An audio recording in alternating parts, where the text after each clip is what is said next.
Cabinet বৈঠকখন অনুষ্ঠিত হ'ব। মাননীয় মুখ্যমন্ত্ৰী ডাঙৰীয়া আৰু তেখেতৰ কেবিনেট সতীৰ্থসকল আহি ইয়াত উপস্থিত হ'ব আৰু আমাৰ উপায়ুক্তৰ কাৰ্যালয়ত আমাৰ কেবিনেট বৈঠকখন অনুষ্ঠিত হ'ব। তাৰ পাছত মাননীয় মুখ্যমন্ত্ৰী ডাঙৰীয়া সম্পূৰ্ণ মন্ত্ৰীবৰ্গৰ সৈতে আমাৰ টাটাৰ ছেমি কণ্ডাক্টৰ ইণ্ডাষ্ট্ৰীলৈকে যাব, তাত কাম কাজৰ অগ্ৰগতি প্ৰত্যক্ষ কৰিব। তাৰ পাছত মাননীয় মুখ্যমন্ত্ৰী ডাঙৰীয়াই আমাৰ অতি আদৰৰ ঐতিহ্যমণ্ডিত জোনবিল মেলাত আহি উপস্থিত হ'ব আৰু তাৰ আমাৰ গোভাৰ বা অন্যান্য তিৱা ৰজাসকলক তেখেতলোকৰ যি বাৰ্ষিক পাৰিতোষিক সেয়া প্ৰদান কৰিব। তাৰ পাছত মাননীয় মুখ্যমন্ত্ৰী ডাঙৰীয়া সম্ভৱতঃ ঘোঁৰাগাঁৱলৈকে যাব। অতি সোনকালে আমাৰ ঘোঁৰাগাঁও আৰু দৰঙৰ মানে মৰিগাঁৱৰ দৰঙৰ মাজত ব্ৰহ্মপুত্ৰৰ ওপৰত 9.5 কিলোমিটাৰ দলংখনৰ কাম আৰম্ভ হ'ব। সেই অঞ্চলটো তেখেতে প্ৰত্যক্ষ কৰিবলৈ যাব। তাৰ পাছত মুখ্যমন্ত্ৰী ডাঙৰীয়াই বাই ৰোডেৰে পবিতৰা হৈ গুৱাহাটীলৈকে যোৱাৰ চিন্তা চৰ্চা কৰা হৈছে আৰু মুখ্যমন্ত্ৰী ডাঙৰীয়াই পবিতৰাটো কি ধৰণৰ ইনফ্ৰাষ্ট্ৰাকচাৰ বৰ্তমান আছে আৰু কি কৰিব লাগিব, যাতে আমি আৰু পৰ্যটকক আমাৰ পবিতৰালৈকে আৰু আনিব পাৰোঁ, তাৰ কাৰণে তেখেতে পৰ্যালোচনা কৰিব।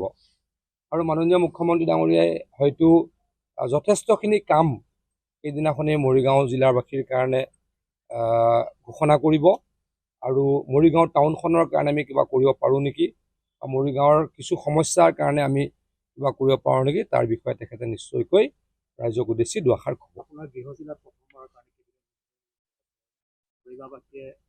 কৰিব পাৰে।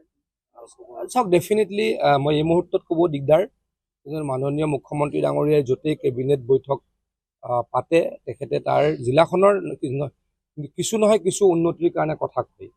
আমি আশাবাদী আমাৰ মৰিগাঁও জিলাৰ কাৰণেও তেখেতে কিছু কথা ক'ব আৰু আমাৰ ৰাইজক তেখেতে কি কাম কৰিব কি নকৰিব তাৰ আভাস দিব। এটা কথা কৈছোঁ মই আকৌ, আমাৰ কাৰণে ভাল খবৰ যে তেখেতে য'ত ব্ৰহ্মপুত্ৰৰ ওপৰত দলং হ'ব তালৈকো যাব, ছেমি কণ্ডাক্টৰ ইণ্ডাষ্ট্ৰীৰো বুজ ল'ব, পবিতৰালৈকেও যাব। পবিতৰাত আৰু কিবা কাম মোৰ ৰাতিপুৱা আজি কৈছে তেখেতে পবিতৰাত আৰু কিবা কাম কৰিব পাৰোঁ নেকি, কৰিব লাগে নেকি, মই বহুত দিন যোৱা নাই, সেই গোটেইখিনি তেখেতে প্ৰত্যক্ষ কৰিব। 10:30 বজাৰ পৰা 11:30মানলৈকে হ'ব। আমাৰ যোৱাকালি কেবিনেট হ'ল, তাত যথেষ্ট দীঘলীয়া কেবিনেট হৈছিলে, গতিকে নেক্সট কেবিনেটখন ইমান দীঘলীয়া হয়তো নহ'ব। তাৰপাছত মুখ্যমন্ত্ৰী ডাঙৰীয়াই আপোনালোকক সম্বোধন কৰিব।